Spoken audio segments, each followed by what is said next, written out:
وہ لوگ جو معرفت الہی کے راستے پر چلتے ہیں ان کو پہلے دو سبق دے دیے جاتے ہیں کہ اللہ اور معاذ اللہ.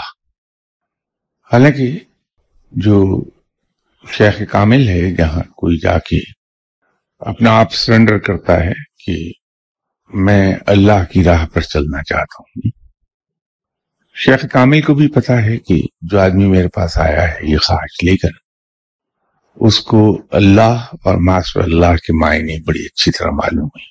لیکن وہ شیخ کامل پھر بھی اللہ کو ڈیفائن کر دیتا ہے اپنے پاس آنے والے کو، اور اسی طرح معاذ اللہ کو بھی ڈیفائن کر دیتا ہے.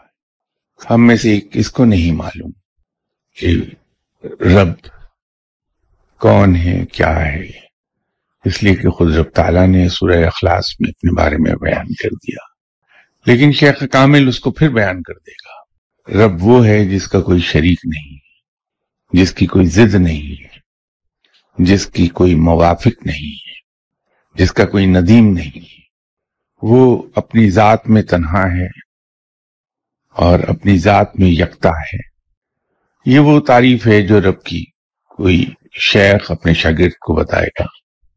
اسی طرح جو معاذ اللہ ہے، اس کی مختصر ترین ڈیفینیشن یہ ہے: ہر وہ چیز جو رب کے علاوہ ہے وہ معاذ اللہ ہے. اور علم معرفت کے راستے کا راہی جو ہے وہ معاذ اللہ کی طرف نہیں دیکھتا، خواہ وہ کچھ ہی ہو.